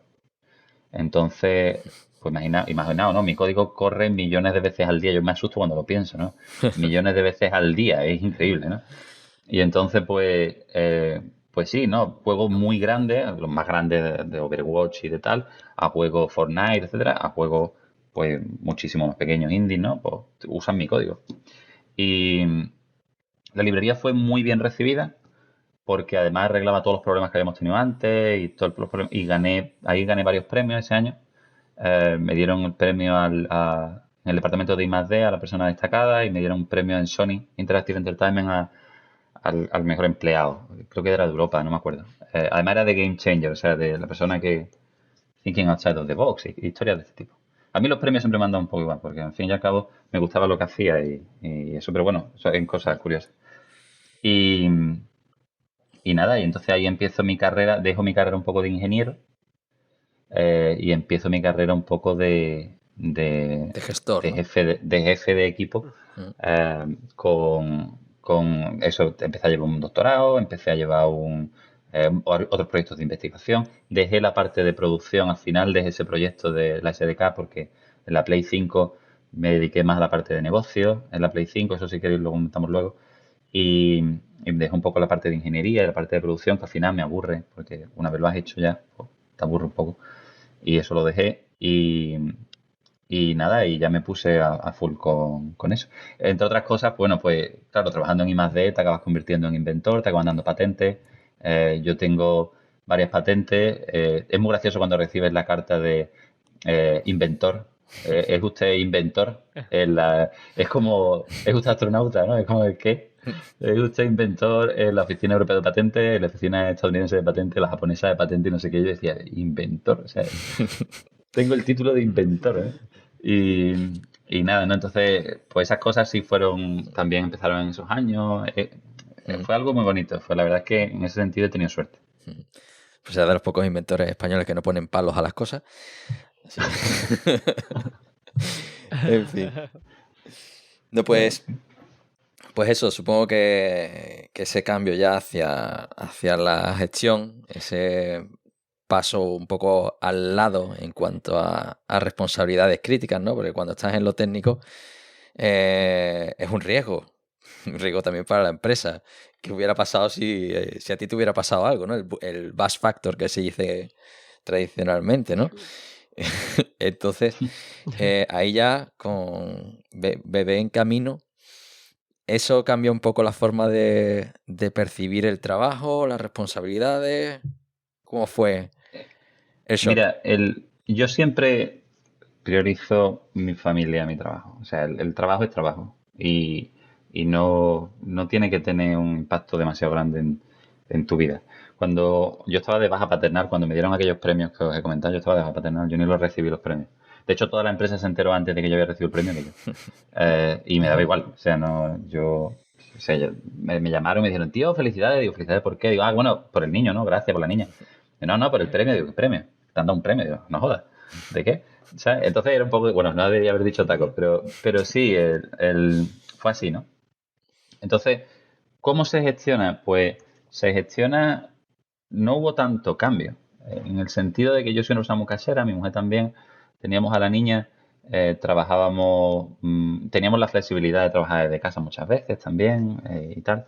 Y entonces, la verdad es que en todo caso lo que hace es plantarte un poco más en el suelo y decir, ahora sí tengo más obligaciones, ya teníamos una casa comprada, eh, ya teníamos una niña, luego vendría otra y, y ya pues claro, pero ahora mismo por ejemplo me costaría mucho cambiar de sector. Lo haría también, pero me costaría cambiar de sector porque tengo más obligaciones. Cuando lo hice con 20 y pocos años, pues no tenía obligaciones. Entonces era mucho más sencillo, ¿no? Y eso sí cambia. Eso sí cambia, pero sigo siendo una persona que no, el status quo de las cosas no me gusta. Si veo algo que no me gusta, siempre lo voy a decir. Y desde ponerle un parto a un profesor a enfrentarme a mi jefe si es que si no me gusta y si no le veo el sentido, lo voy a preguntar y si me equivoco, que muchísimas veces me equivoco, voy a aprender por qué me he equivocado. Entonces voy a mejorar. Y yo siempre pregunto desde la humildad porque sé que puedo estar equivocado y seguramente esté equivocado, pero no lo comprendo. Entonces, como no lo comprendo, lo pregunto. Y si resulta que es que la gente lo está haciendo y ellos tampoco lo comprenden, bueno, pues entonces vamos a cambiarlo, ¿no? Y eso yo no lo he cambiado por tener niños, por tener... Esas cosas no las he cambiado. Eso sigue estando igual, la verdad. Oye, y en este paso un poco hacia arriba en la escala, como quien dice, ¿no? ¿Tú tienes o has visto a alguien en tu equipo que te diga, este es igual que yo cuando chico? En mi equipo, que yo haya dicho que esta persona se parece a mí cuando esto. Sí, en cuanto, sobre todo a la forma de enfrentarte a todo eso que has dicho, ¿no? A los Sí. problemas, a la... Yo intento que ellos sean así. Yo intento que mis equipos siempre sean así. Yo intento que me llevo bien con mis equipos, me llevo muy bien con mis equipos. De hecho, ahora en la pandemia, Sony ha hecho una cosilla que es que nominar a los héroes de la pandemia. Me han nominado como héroe de la pandemia, tengo una medalla, porque les gusta mucho, bueno, que cómo les ha ayudado y tal. Pero ellos, o sea, yo no lo considero que yo esté arriba y ellos estén abajo para nada. O sea, aquí somos un equipo todos y yo tengo un rol y ellos tienen otro rol. Y yo siempre les intento ayudar en todo, en absolutamente todo. El trabajo aquí es muy diferente, o como me han comentado, muy diferente que en España, en muchos sentidos, ¿no? Y, por ejemplo, ¿no? Cuando estaba en Alpha People, me acuerdo, estar trabajando hasta las 7 de la tarde y entrar el CEO y decirme, ¿tú qué haces aquí? Y yo decía, no, es que voy retrasado con el proyecto. Vete a tu casa. ¿Qué haces aquí trabajando? Tú tienes que terminar de trabajar a las 5:30 de la tarde. Tú tienes que combinar bien tu vida profesional y tu vida familiar. Tú no tienes que trabajar horas extras. Y además eres ingeniero ahora mismo y tú no tienes que llevarte el proyecto en el hombro. Vete a tu casa, anda. Eso me lo dijo a mí el CEO de la empresa en la que trabajaba. Me acuerdo ponerme malo y llamar por teléfono y decir a mi jefe, oye, mira que estoy malo, tengo que llevar un parte, tengo que llevar algo. Y me dijo, no, no, si estás malo, quédate en tu casa. No, pero no hace falta que lleve algún tipo de comprobante. No, estás malo, quédate en tu casa. Quédate 5 días en tu casa si te hace falta hasta que te recuperes. Y bueno, vale, pero ¿os fiáis de mí? Y claro, porque no nos vamos a fiar de ti, ¿no? Entonces yo me he quedado en mi casa 4 días, 5 días y yo no llevaba ningún justificante ni llevaba nada, ¿no? Esa forma de trabajar, que yo siempre que la cuento la gente me dice, aquí no es así, no sé qué, no lo sé, yo nunca he trabajado allí, pero esa forma de trabajar yo sí la llevo y la gente lo agradece. Intento que sean como yo, lo intento que me digan cuando me equivoco. Hay veces que lo consigo y me alegro muchísimo, hay veces que no lo consigo y en esos momentos les riño. Ahí sí les riño. Les digo, si tú te has dado cuenta de que yo estaba haciendo algo mal, me lo tienes que decir. Porque es que si al final nos vamos a dar cuenta, si está mal. O sea, al final nos vamos a dar cuenta. Dímelo cuando te das cuenta tú y no cuando nos damos cuenta todos 2 meses después. Entonces, eso es algo que tiene sentido, ¿no? Y al final yo creo que lo estoy consiguiendo. Poco a poco lo voy consiguiendo. Los cambios culturales siempre son difíciles. Son difíciles. En fin, oye, y bueno, aquí nos podemos meter en berenjenales si te hago la pregunta de a qué te dedicas a día de hoy, porque seguramente puede haber algún proyecto secreto, ¿no? Siempre los proyectos son secretos. Los proyectos.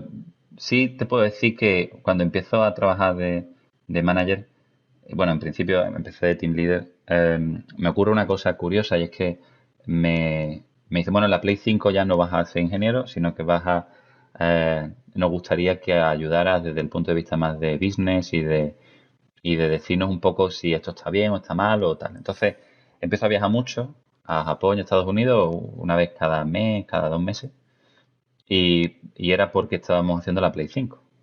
Entonces, yo empiezo a trabajar la Play 5 en el 2017, creo que. 2017 o 2016, no me acuerdo. 2017, creo.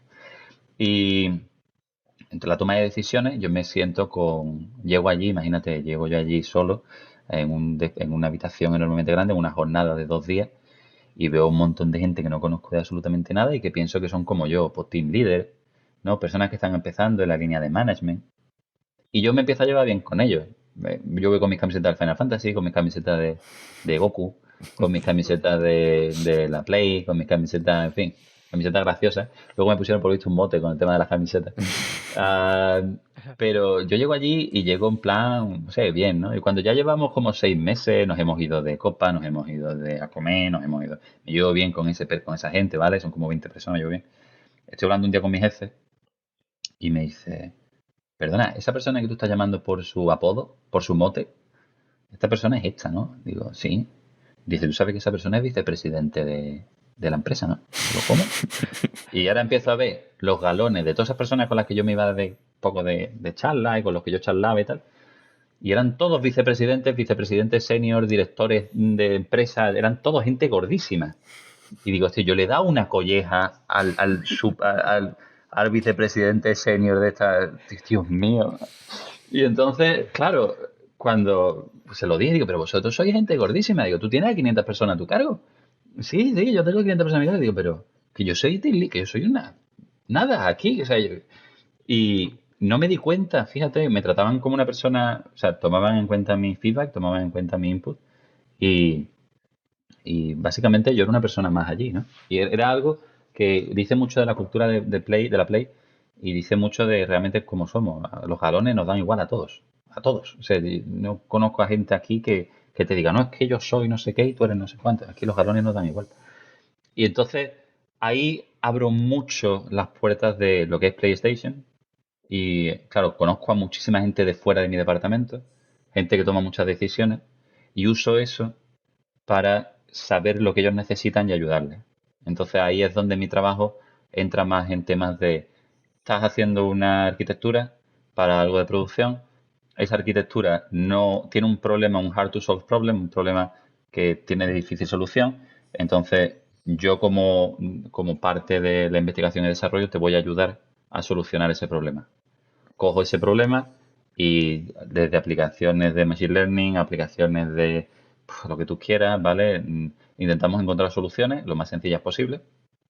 Creamos una arquitectura, un report, una serie de cosas, se las damos a la gente de producción, les explicamos cómo lo vemos, la visión que tenemos, y de ahí pues la cosa continúa. Eso es una parte, y luego entender la industria bien es otra de las cosas, ¿no? Entender, por ejemplo, pues los últimos avances de Machine Learning, los últimos avances en muchísimas áreas, y, e intentar aplicarlo o ver cómo se pueden aplicar como al final como herramienta. Eso es a lo que más o menos me dedico ahora mismo. Proyectos en concreto, hay proyectos muy chulos que no te puedo contar. Pero sí te digo que un highlight, una cosa bastante curiosa que me pasó hace relativamente poco, unos meses. Aparte de dar una charla en la Loyola que di hace poco también, bueno, en fin. Luego hablaremos de eso. Ahora hablaremos de Fuera de eso. micrófono. Vamos a arreglarlo en breve, no te preocupes. Efectivamente. Aparte de eso, fue bueno, a mí no me gusta competir, no me ha gustado nunca competir, yo no compito, no me gusta, me gusta cooperar. Coger a la gente, si yo hago algo, pues bueno, pues entre todos, para adelante, ¿no? A mí no me gusta competir, es una tontería. Pero hubo un concurso en Sony, Sony Cámara y Sony, bueno, Sony, todo Sony, ¿vale? No solo la Play, todo Sony. Y era un concurso que unía una parte que no es de ingeniería y una parte que sí es de ingeniería.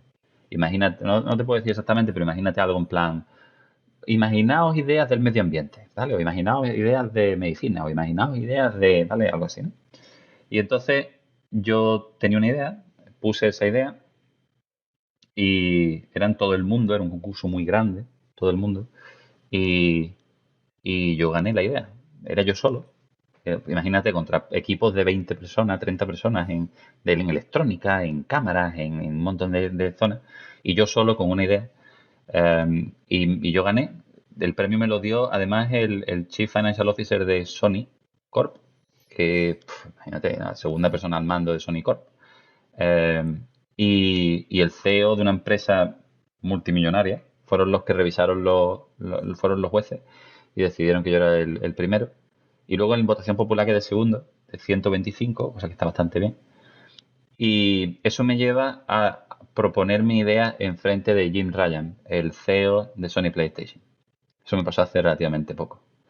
Entonces, imagínate yo presentándole a Jim Ryan mi idea durante 20 minutos, no solamente a él, sino a todo su board de gente, de personas, a los que ya les había presentado la idea un poco de forma individual. Y les gustó la idea, les gustó mucho, me dieron muy buen feedback. Y bueno, pues ahí estamos todavía trabajando un poquillo en eso.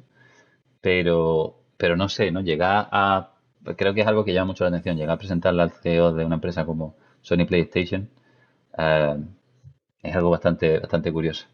Y nada, ahí sigo trabajando poquito a poco. Ayudé a crear la Play 5, la parte de Network, y nada, y ahí sigo intentando ayudar poquillo a poco todos los días. Muy bien. Oye, pues una trayectoria intensa, así que ya llevamos aquí un ratillo hablando de tu vida en orden cronológico. Ahora vamos a hablar de tu vida en otras cuestiones ya más puntuales, ¿no? Y vamos a entrar en esa sección que algunas veces llamamos cómo otros pueden llegar hasta aquí, ¿no, Fran? Pues sí, efectivamente, porque Jesús, si alguien, por ejemplo, algún informático que quiere acercarse pues al mundo del videojuego, ¿qué camino le recomendarías para que llegase? Yo no soy de dar muchos consejos porque los consejos funcionan para uno y no funcionan para otro. Eso siempre es así. Pero si tengo que dar un consejo, sí daría uno que creo que me ha ayudado bastante.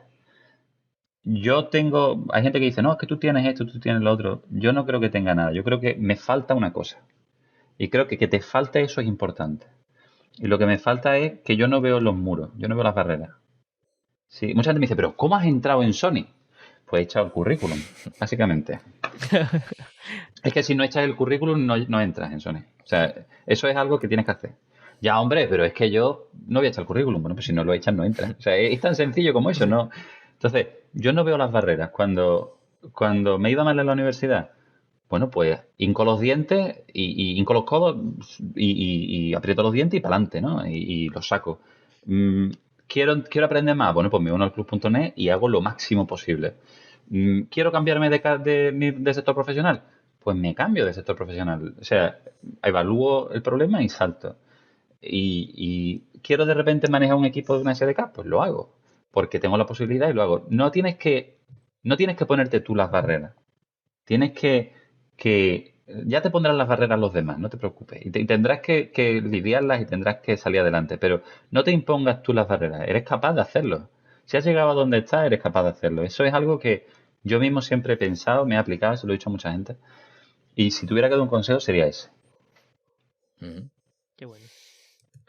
Bueno, y cuando contratáis en este caso, bueno, ingenieros, desarrolladores por allí, ¿qué perfil se busca? Pues mira, los perfiles son bastante variados. Yo te he dicho que tengo a una persona que es psicóloga y investigador. Hay un chaval que, por ejemplo, contraté que es investigador, que no tiene ni siquiera una carrera informática, bueno, ni siquiera una carrera, no tiene carrera, pero me pareció una persona brillante y es una persona muy buena en el equipo. El perfil de persona en investigación y desarrollo es una persona que no solamente tiene que tener los conocimientos de ingeniería estándares, ¿no? A lo mejor, incluso en muchos sentidos no hacen ni falta, pero sí tiene que ser una persona que sea capaz de pensar out of the box, mucho. Entonces, muchas veces yo en las entrevistas de trabajo, yo tengo, bueno, la entrevista técnica, si necesito algo técnico, pues una entrevista técnica con una serie de preguntas y tal. Me gusta mucho hacer lo que es te doy un proyecto y te digo, en una semana envíamelo y ya te reviso el código, te reviso la estructura, te reviso cómo soluciono el problema. Puedes mirar en Stack Overflow, puedes mirar en donde te dé la gana, no hay ningún problema, me da igual. Pero quiero ver cómo has solucionado el tema, ¿no? Entonces en una semanilla te lo pido. Y luego tengo una entrevista que es un poco personal en la que intento hacer el out of the box. Entonces hago preguntas que son un poco raras, ¿no? Una pregunta que nunca he hecho, pero que siempre pongo de ejemplo, tengo mis preguntas de ejemplo, son las que siempre le digo a todo el mundo, porque no digo las de verdad, no las digo, pero son preguntas en plan, ¿cuántas pelotas de ping-pong caben dentro de un avión? Eh, entonces, ¿cómo calcularía la pelota de ping-pong dentro de un avión, ¿no? Entonces, ¿qué busco ahí? Pues lo que busco no es que me diga, bueno, pues calculo el metro cúbico del avión y luego lo divido entre el metro cúbico de la pelota, no sé qué. No, ese tipo de cosas no quiero que me las digan. Lo que quiero que me pregunte es si el avión tiene silla. Si el avión tiene... O sea, quiero que te veas en el avión. Quiero que tú te veas y me digas, bueno, vamos a ver. Pues había otra pregunta muy famosa que tampoco he hecho nunca, pero que también pongo de ejemplo, que es la de, si te hago pequeño y te meto en una batidora y la batidora se va a encender en 10 segundos, ¿cómo escapas? Y entonces, pues, tú me tienes que dar una solución, ¿no? Y, y eso, realmente mi trabajo es así. Yo apago fuego. Mi trabajo es así. A mí me llega alguien y me dice, esto no funciona. Y no sabemos cómo funciona, no sabemos qué tenemos que hacer. Y no es aplicar un algoritmo ni aplicar un de esto de diseño, patrón de diseño. Es sentarte y pensar. Es ingeniería. Es utilizar el ingenio. Es decir, bueno, esto vamos a verlo desde este punto de vista, desde este punto de vista, vamos a intentar. Y poco a poco al final sales de la batidora y la gente se impresiona por el resultado final, ¿no? Eso es mi trabajo. Así que, ¿cómo te puedes preparar para eso? Pues quitándote el miedo de las cosas y dedicándote mucho tiempo, no solo a ingeniería y no solo a lenguajes de programación, etcétera, pero también a cosas que no tengan nada que ver, para aplicar ese conocimiento lateral en tu día a día. E intentar pensarlo, intentar unirte. Mírate algo de física, mírate algo de biología o mírate algo de, yo qué sé, una serie de Netflix y di, ¿cómo podría yo aplicar estos conocimientos a la informática? Y seguro que salen cosas chulas. Ujú. Qué bien. Oye, y de tu yo actual, ¿qué porcentaje crees que se lo debes a tus estudios universitarios y qué al resto de cosas? Ya que hablamos de esa visión lateral también. A mis estudios universitarios, que no a mi etapa universitaria, a mis estudios Sí. universitarios yo les debo... Hay una cosa que la gente siempre me dice lo mismo, ¿no? La universidad no sirve para nada. La universidad de informática es todo súper teórico. Te daban Lua, creo que era Lua, ¿no? Un Eso es. lenguaje de No, Lea. programación que ni El existe. Lua, el Lua Lea. es un lenguaje de scripting. El Lua es un lenguaje, sí, sí, sí. Lea, te daban Lea, un lenguaje de programación que ni siquiera existe. O sea, ¿eso cómo va a ser posible? No sé qué. Y es verdad, es verdad. Pero yo le debo a la universidad el pensamiento crítico.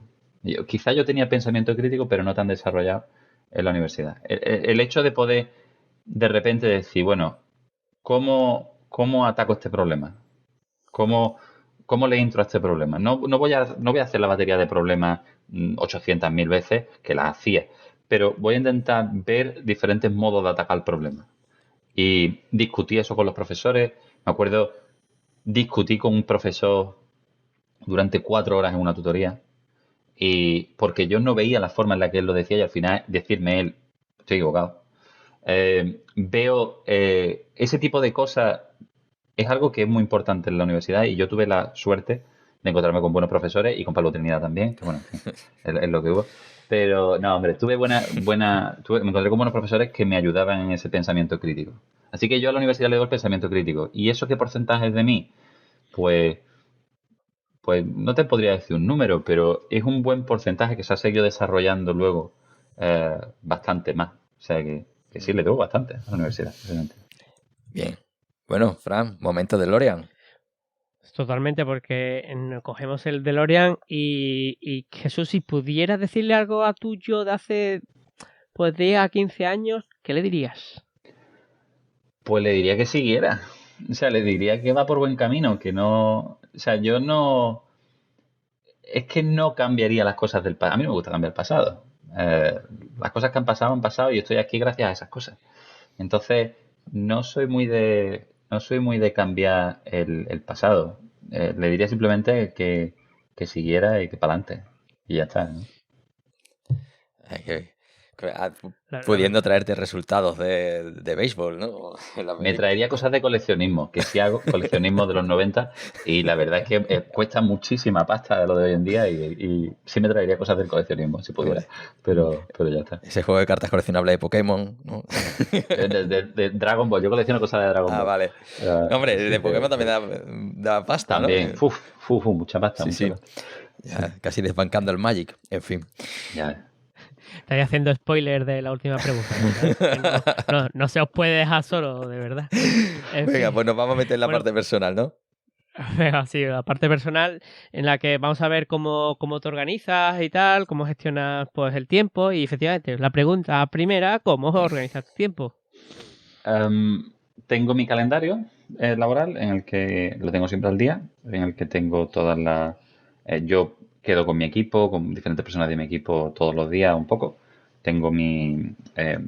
no soy muy hands-on en los proyectos, les dejo a ellos que se estructuren, pero sí chequeo que ellos estén haciendo las cosas más o menos bien. Y eso sí lo hago todos los días. Y luego, por las tardes normalmente tengo reuniones con Estados Unidos, más o menos tarde. Por la mañana con Japón, más o menos temprano. Y como trabajo desde casa, y voy a seguir trabajando desde casa, porque en Sony nos han permitido el tema de los...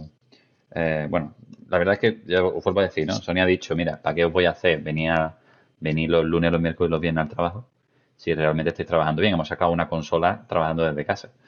Entonces, dice, mira, pues seguid trabajando desde casa y cuando haga falta venís a la oficina, pero si no hace falta no vengáis. ¿Eso qué me permite? Pues me permite estar teniendo una reunión y estar cortando zanahorias mientras hago el puré.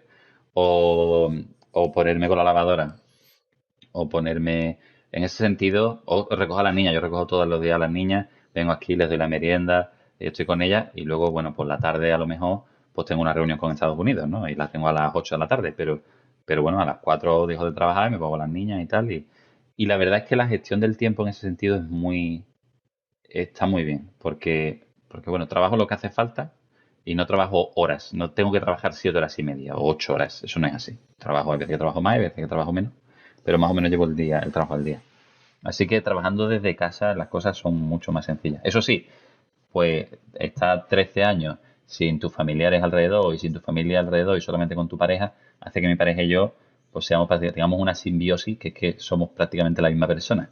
Entonces, sin hablar, nos coordinamos de una forma muy buena. Y eso lleva a que el tiempo realmente lo repartimos entre los dos y es que nos coordinamos muy bien. Y llevamos a las niñas solo y las llevamos muy bien. Entonces, en ese sentido, se hace más sencillo. Y mi mujer coordina el tiempo, lleva el tiempo mío y el de ella. Así que es todavía mejor, ¿sabes? Y nada, así. Esa simbiosis es una putada para las niñas porque siempre buscan el eslabón débil, ¿no? Es así, es así. Y nosotros, pues básicamente contestamos siempre más o menos lo mismo y además somos ingenieros informáticos los dos, o sea que sí, nos llamamos en ese sentido. Sí. Muy bien.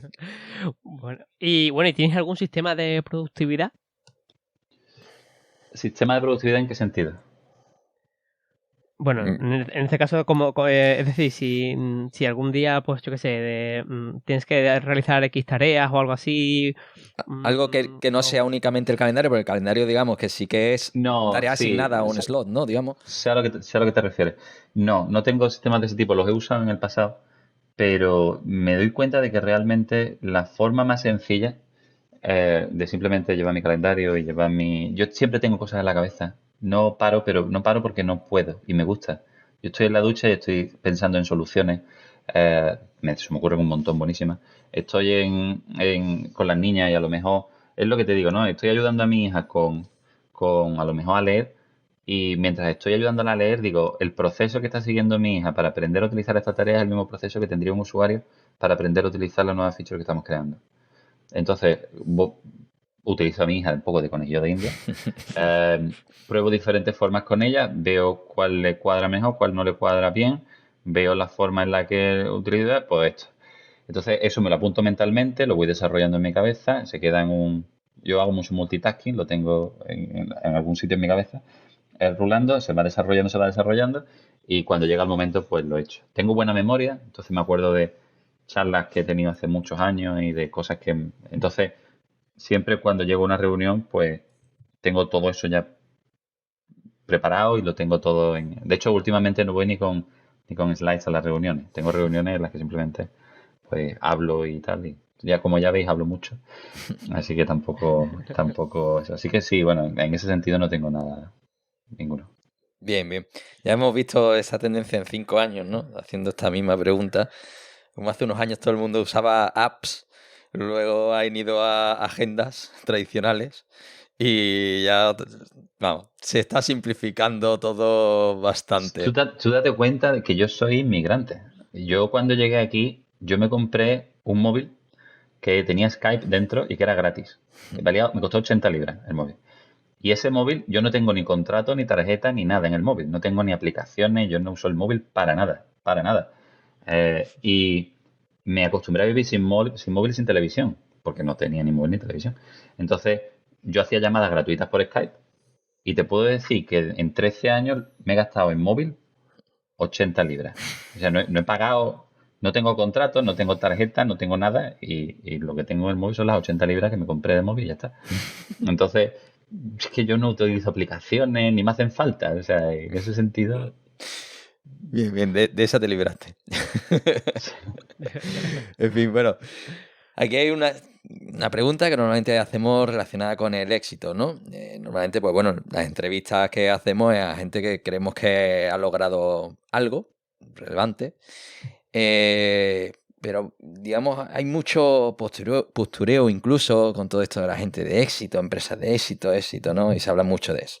Nosotros tenemos una visión de esto mucho más sencilla, que la gente de éxito es simplemente capaz de encadenar una serie de días buenos, ¿no? Y de forma más o menos constante. Entonces, desde ese punto de vista, tú cuando dices, hoy ha sido un día bueno. vale. Yo, para empezar, no me considero una persona de éxito. Así que a lo mejor no debería estar en este podcast. Eh, Hombre, a Eso es ver, lo primero. digamos que te ha ido mejor que a otros, pero bueno. Vale. Venga. Eh, Hombre, me ha ido mejor que algunos, sí, espero. ¿No? Pero, ¿qué es un día bueno para mí? Para mí un día bueno es un día, esto va a sonar un poco, pero bueno, es la realidad. Para mí un día bueno es un día en el que estoy realmente con mi familia y o sea, el trabajo es trabajo. Yo hago bien mi trabajo y estoy bien reconocido por mi trabajo y se me considera bien en mi trabajo. Pero lo más importante al final es que tu entorno fuera de lo laboral sea un buen entorno. Entonces, un día bueno en el que la salud de mi entorno sea buena, en el que esté bien con mis hijas, esté bien con mi mujer, esté bien con tenga todas las cosas de mi casa al día, un día en el que no tenga que limpiar, no tenga que cocinar, no tenga que hacer una serie de cosas de ese estilo. Eh, un día en el que me pueda centrar a lo mejor en mis hobbies, en mis gustos. Eso es un día bueno. El trabajo lo voy a llevar bien. Un día en el que no haya sorpresas desagradables en el trabajo, muy desagradables en el trabajo, es un día bueno. Yo tengo la barra de días buenos muy baja, eh, muy baja. Y todo lo que viene a partir de ahí es un día mejor. Así que yo no tengo días buenos, yo tengo días mejores. Tengo muchos días mejores, porque tengo días en los que me pasan muchas cosas buenas. Pero para mí un día bueno es un día en el que todo se queda como está, ¿sabes? El que Qué lucha contra bueno. el status quo. Bueno, sí, pero date cuenta, claro, si todo se queda como está, tú puedes luchar por cambiar.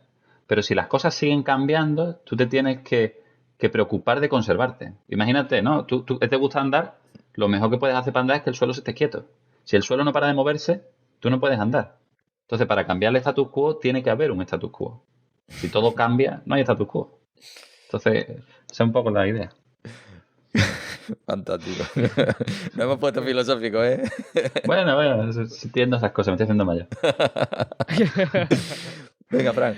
Bueno, ahora sí que toca. Ahora que antes esta vez haciendo spoiler de la pregunta. ¿Qué dedicas tu tiempo libre? A ver, conta aquí. Pues tiempo libre, mira, el tiempo libre que tengo, ¿eh? Que tengo dos niñas chicas y tengo, verás, tiempo libre tengo poco, pero vamos, el tiempo libre que tengo, me gusta mucho consumir cosas, conocimiento en general, o sea, mucho de historia, mucho de física, mucho de biología, mucho de todos los tipos de conocimiento, me gusta muchísimo. Me gusta mucho, bueno, juego a videojuegos, además soy un obseso de tener 100% los trofeos, los logros y todo el tipo de cosas de eso, 100%, además en plan obsesivo, en plan, me lo paso bien porque son puzzles muy difíciles de resolver y me encanta resolver esos puzzles. He hecho cosas muy raras en ese sentido, ¿vale? De poner en el SingStar un micrófono debajo de un ordenador con una canción que es un beep perfecto para que todas las canciones del SingStar pasen de forma perfecta al 100%, porque son tareas técnicas que dices tú, espérate, esto lo puedo hackear así, esto lo puedo cambiar así, como hacía con el Pokémon en el instituto, ¿no? Un poco igual. Y eso me gusta. Y luego llevo un año y pico bastante obsesionado, un poquillo a lo mejor, con el coleccionismo de cosas antiguas de Dragon Ball, que supongo que será lo más raro que os habrán dicho, o de lo más raro que os han dicho. Entonces, colecciono muchas cosas que de pequeño, colecciones que no pude completar de pequeño, cromos de pegatinas, de chicles y de pan ricos y de envoltorios y cosas así, que hoy en día son carísimos y dificilísimos de encontrar. Y sí me gusta mucho coleccionar ese tipo de cosas. Así que si alguien nos está escuchando después de todo lo que he hablado, que es raro que no hayáis perdido oyentes, si alguien está interesado en venderme cosillas de Dragon Ball, aquí estoy. Pues Pero sí, eso. yo creo que Básicamente eso. tengo de la colección de cromos. Había una de estas con todos los personajes de Dragon Ball Z que, vamos, desde chico hasta los recorté. Decía, ahora me arañaría la cara al verlo, pero a lo mejor estaré por casa de mis padres. Si lo encuentro, pues Mira, entonces... hay cromos que valen 500 euros. eh, ¿Vale? espera Te lo que digo. voy a O buscarlo, sea, ¿vale? un Pablo, cromo. que tienes un tesoro y no lo sabes. Sí, hay mucha gente que vende cosas por 5 euros que bueno, se pueden revender a 500 Sí, sí. fácilmente, o a El- 400, 300. La típica madre con la caja que se va al rastro y te pone las cartas de Magic de hace 15 años por 5 pavos. Exactamente, Eso. exactamente. Así que eso es lo que hago, un coleccionismo un poco raro. Bueno, y de recomendaciones de libros, pelis, series, no sé, algo así del sector cultureta que tengas por ahí. Mira, a mí una cosa que me pasa con las películas y las series es que cuanto más sofisticadas son, más me aburren. Porque me sacan un poco de... Hay una frase, pero se me ha olvidado la frase, pero es un poco como que me sacan del estado de inmersión. Por ejemplo, veo una serie muy, muy cultureta, como tú dices, ¿no? Y digo, "Uf, esto está fallando aquí, está fallando aquí, está fallando aquí, esto no, yo no me lo creo, ¿sabes?". Entonces a mí me gustan mucho las series que son tontas, muy, muy chorras. Series que son muy chorras y que simplemente son de reírte. Series sin pretensiones. Hmm. Series que simplemente tú las ves y te entretienes un rato y ya está. Ese tipo de series sí me gustan.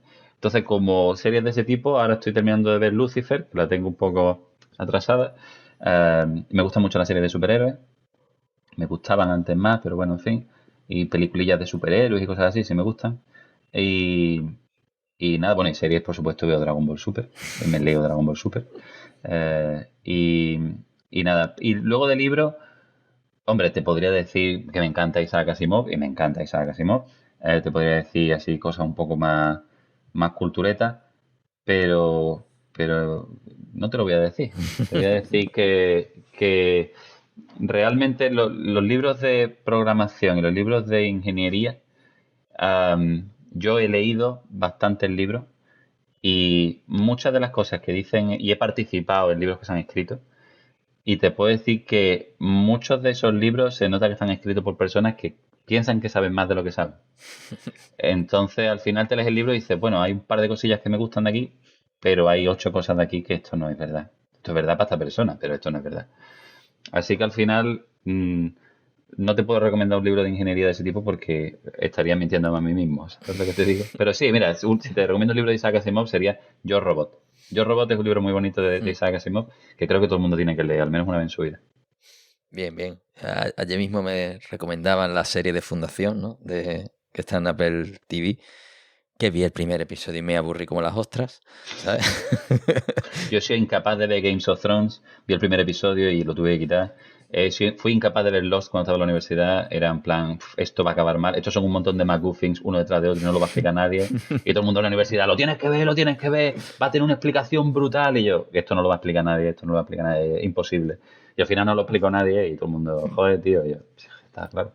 No sé, soy incapaz de ver esas cosas. Y la verdad es que me siento mal, porque luego la gente habla de Games of Thrones, tío, qué guay, Juego de Tronos, no sé qué, y digo, yo es que no me gusta. Yo te Bien. confieso que llegué a la tercera temporada de Juego de Tronos y me enteré que los dos Baratheon eran hermanos, ¿vale? Yo no... Porque empieza... Claro, si no has leído nada y no tienes árbol genealógico delante, empiezas a verte personajes y demás, y te dices, joder, es que aquí ya no sabes quién es primo, tío, si todos están con todos, ¿sabes?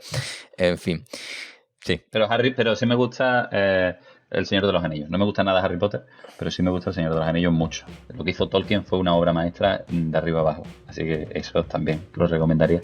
Menos el Silmarillón, que son quien se El lo lee. El Silmarillion yo me lo leí, me encanta. Y las crónicas inconclusas y bueno, me leí incluso lo de Tom Bombadil en verso. Fue lo primero que escribió Tolkien, que eso en inglés, que es inglés antiguo. Que eso es una maravilla, de lo bizarro que es una maravilla, pero es rarísimo. Pero bueno. Sí. En fin, que nos ponemos muy friki y aquí la gente ha venido a hablar de informática, ¿no? En fin, que bueno, Jesús, ha sido un absoluto placer volver a verte, que ya hacía 13 años que no nos veíamos. La última vez que nos vimos eras un chavalito con mucha energía y una Xbox y un mando de la Wii haciendo engendros. Es decir, juntaste la consola de Microsoft y la de Nintendo para acabar trabajando en Sony. Así fue. Sí. Así que bueno, ha sido todo un placer. Mando desde aquí saludos a Paula, que ya te escuchará y nos escuchará, supongo. Sí, sí. Y nada, espero que nos veamos pronto por la escuela. Y ahora te haré el asalto cuando colguemos. Vale. Bueno, pues sí, pues nada, muchísimas gracias a vosotros por invitarme y nada, he escuchado algunos programas, seguiré escuchando programas y nada, aquí tenéis a un nuevo suscriptor. Así que nada, muchísimas gracias por invitarme de verdad y nada, un placer. Pues, oye, por cierto, creo que fue Manuel Montañés quien te señaló. Manolo, ¿no? Manolo. Así que bueno, ya aprovecho y hago desvelo, ¿no? De la persona Pues nada, un abrazo Manolo. que nos estará escuchando y seguro que escucha con cariño este programa. Pues nada, Frank, antes de despedirnos, ¿cómo nos pueden encontrar? Vamos a, como siempre acabamos el episodio, pues indicando las formas de contacto, así que si, amigo oyente, quieres escucharnos y darnos un poco de feedback, pues nos mandas un correo a hola@tecnologeria.com o te suscribes en iVoox y en iTunes también, bueno, también en Amazon, en todas estas plataformas, ahora estamos en todas, para que nos vamos a engañar. Nos puedes encontrar en tecnologeria.com, donde abajo a la derecha tienes un enlace a nuestro canal de Telegram, donde hay gente pues súper internacional, tal, desde Cuba y tal, bueno, genial, hay una mezcla enorme. Y seguirnos en nuestras redes sociales, en Twitter y en Facebook como Tecnologería, en YouTube, en fin, en otras. Bien, pues nada, aquí seguimos, temporada 11, volvemos a los orígenes y esperamos continuar en esta temporada pues explotando lo que fue nuestra esencia y esperando que os guste. Pues nada, un saludo y hasta la próxima. Adiós. Adiós.